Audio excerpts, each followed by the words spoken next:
সহচর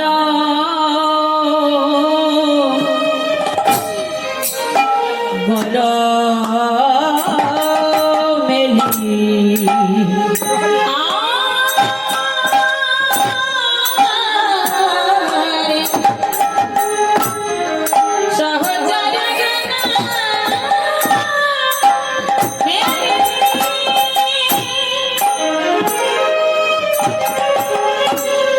সহচর গণ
আরে সুরধনী তীরে আজ আমার গুর কিশোর হে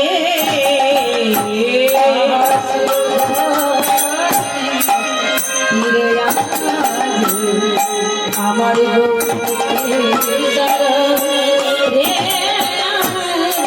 আজ সহচর গণ মেলি আহা সহচর গণ মেলি আহা সহচর গণ মেলি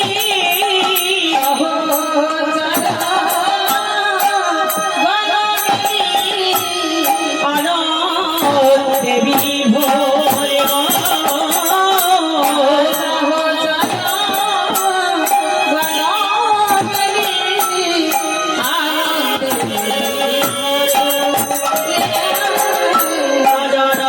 ধরে না আনন্দ ধরে না অন্তরঙ্গ ভক্ত পেয়ে আনন্দ ধরে না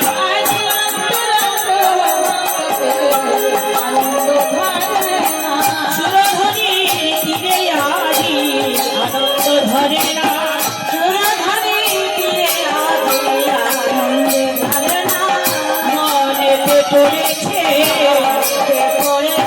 ওনার মনেতে পড়েছে সেই বৃন্দাবন লীলার কথা মনেতে পড়েছে মনে পড়িবে না কেন পড়িবে না কেন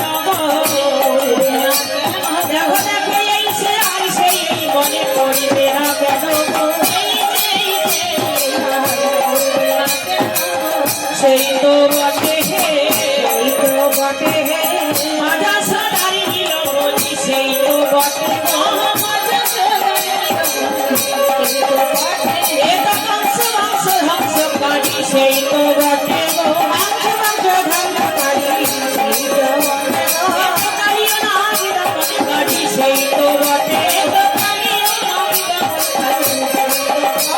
এ তো পুতনা নিধনকারী সেই তো বটে পুতনা নিধনকারী সেই তো বটে দেবে সচি নন্দন সেই তো বটে বিনায়ী গৌর হরি হরি গৌর দেবে সচি নন্দন সেই তো বটে দেবে সচি নন্দন সেই তো বটে সেই তো বটে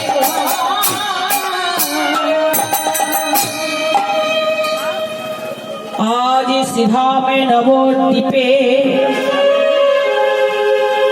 सचिन नंदन गौरी हरि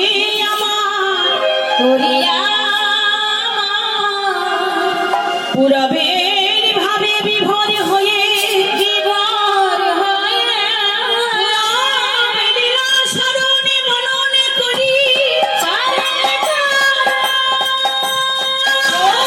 भावे विभोर गणाय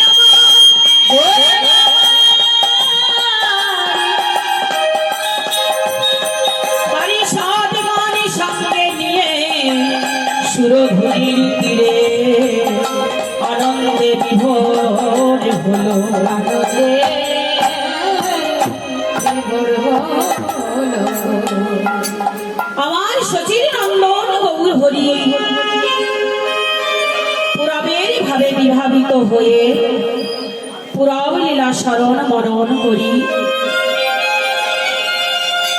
পারিষদগণ সঙ্গে নিয়ে সুরধুনীর তীরে আনন্দে বিভোর হয়েছে।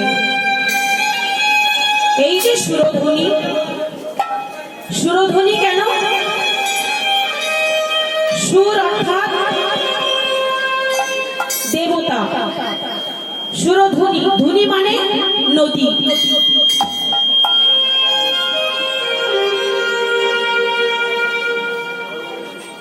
সুর অসুর, অসুর মানে রাক্ষসকুল, সুর মানে দেবকুল। সুরধুনী গঙ্গা দেবতা কুলের নদী।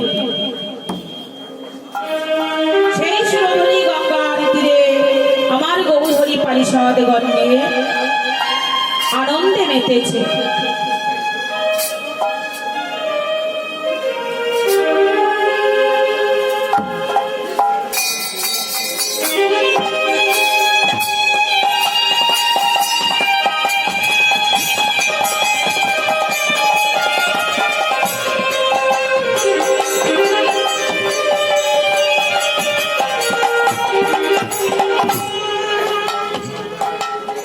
এই যে সুরধ্বনি গঙ্গা ভগবান শ্রী বিষ্ণুর শ্রী চরণ থেকে সৃষ্টি হয়েছে।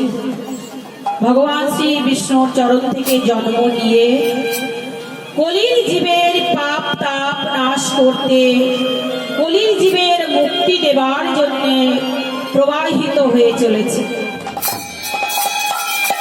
পতিত পাবনী গঙ্গা, আমার পতিত পাবন গৌর হরিকে দর্শন করলে যেমন জীবের পাপ তাপ দূরীভূত হয়ে যায়, তেমনি পতিত পাবনী গঙ্গাকেও দর্শন করলে তার পাপ তাপ দূরীভূত হয়ে যায়। মহাজন বললেন, গঙ্গে তুই দর্শন মাত্রেই মুক্তি। বললেন গঙ্গাকে দর্শন করলেই মুক্তি। তাহলে স্পর্শ করলে কি হবে? গঙ্গা মায়ের বুকে স্নান করলে কি হবে? সে তো বর্ণনা করে শেষ করা যাবে না।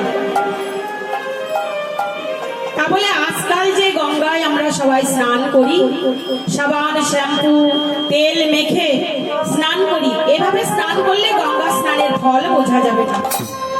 গঙ্গায় স্নান করতে গেলে শুদ্ধ বসনে যেতে হবে, বাসি কাপড়ে যাওয়া যাবে না। গঙ্গায় স্নান করতে যেয়ে গঙ্গা মাতাকে দর্শন করেই প্রণাম জানাতে হবে।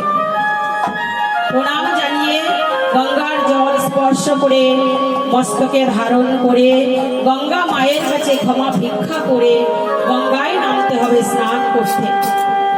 স্নান করে উঠে ধূপ প্রদীপ দিয়ে গঙ্গা মাকে আরতি করতে হবে, পুষ্প দ্বারা তাকে পূজা করতে হবে। তারপরে দণ্ডবত প্রণতি জানিয়ে ঘরে ফিরে আসতে হবে, তবেই গঙ্গার স্নানের ফল হবে, না হলে পাপ হবে, অপরাধ হবে। আমরা তো পুণ্যি করতে যেয়ে পাপ করে বসি। গঙ্গা স্নানের ফল না জেনে যদি কেউ গঙ্গায় স্নান করতে নামে, তারও পাপ হবে।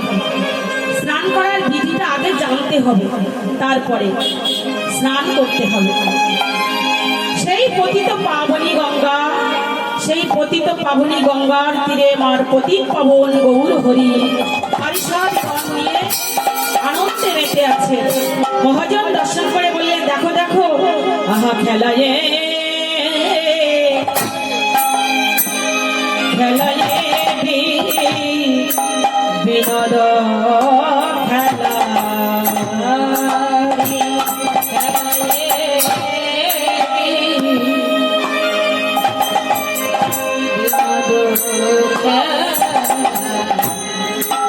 আমার আমার রসে